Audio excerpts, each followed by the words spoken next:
दोस्तों, जैसा कि आप जानते हैं कि रेखा और अमिताभ बच्चन दोनों ही बेहतरीन कलाकारों में से एक हैं, लेकिन सवाल यह उठता है कि आखिरकार रेखा ने अपनी शादी क्यों नहीं की? क्या वह कहीं अमिताभ बच्चन को तो पसंद नहीं करती थी और पसंद करती भी थी, तो उनकी शादी क्यों नहीं हो पाई? हम आपको पूरी जानकारी विस्तार से बताएंगे, लेकिन आप भी रेखा और अमिताभ बच्चन के फैन हैं तो चैनल को सब्सक्राइब करके बेल आइकन को प्रेस जरूर कर दें, जिससे अगली बार मैं किसी एक्टर या एक्ट्रेस के बारे में बताऊं तो सबसे पहले नोटिफिकेशन आपके पास पहुंचे। बॉलीवुड के महानायक अमिताभ बच्चन और ब्यूटी क्वीन रेखा की लव स्टोरी के बारे में सभी जानते हैं। फिल्मी गलियों में एक दौरा ऐसा भी था जब अमिताभ बच्चन और रेखा की जोड़ी की बॉलीवुड की सबसे हॉट जोड़ी कहा जाता था और इनकी प्रेम कहानियों के चर्चे लोगों की जुबान पर रहते थे। कहा जाता है कि दोनों में सीक्रेट लव था। इनकी जोड़ी ने पर्दे पर एक से बढ़कर एक फिल्में दी थी। काम के दौरान ही दोनों के बीच नजदीकियां बढ़ी थी। अमिताभ ने तो कभी रेखा के संग प्यार को कबूल नहीं किया, लेकिन रेखा आज भी दिल ही दिल में उनको अपना मानती है।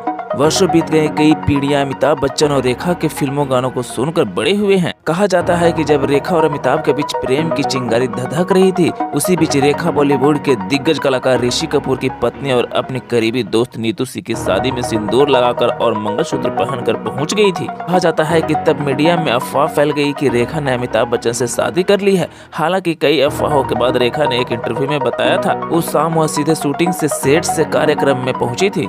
सिंदूर और मंगलसूत्र उनके किरदार का हिस्सा था और वह उसे उतारना भूल गई थी।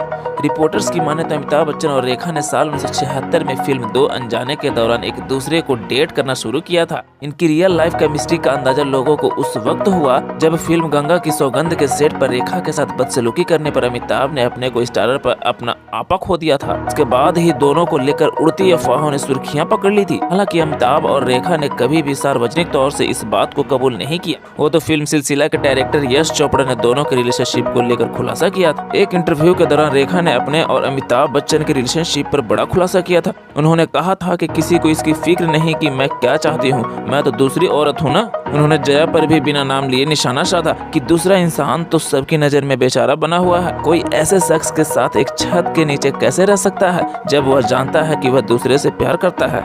जब दोनों के अफेयर की खबरें आग की तरह फैल रही थी, तब भी अमिताभ बच्चन खामोश थे, लेकिन ये खबरें जया के कानों तक पहुंच गई थी। एक बार जब अमिताभ बच्चन घर पर नहीं थे तो जया ने एक रात रेखा को अपने घर खाने को बुलाया था।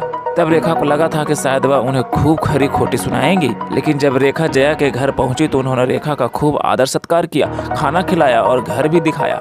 जब रेखा वापस जा रही थी तो जया ने उनसे सिर्फ यह कहा कि मैं अमित को कभी नहीं छोड़ूंगी। जया की इस बात ने साफ कर दिया था कि रेखा कभी भी अमिताभ की नहीं हो पाएंगी। अमिताभ और रेखा ने आखिरी बार सिलसिला फिल्म एक साथ की थी। उसके बाद दोनों कभी भी साथ में नजर नहीं आए। लोगों को यह भी कहना है कि सिलसिला फिल्म अमिताभ, रेखा और जया की असल जिंदगी की कहानी है। इस फिल्म के बाद अमिताभ और रेखा के बीच दूरियां आ गई। आज भी दोनों जब कहीं एक साथ दिखते हैं तो एक दूसरे से नजर चुराते रहते हैं। धन्यवाद।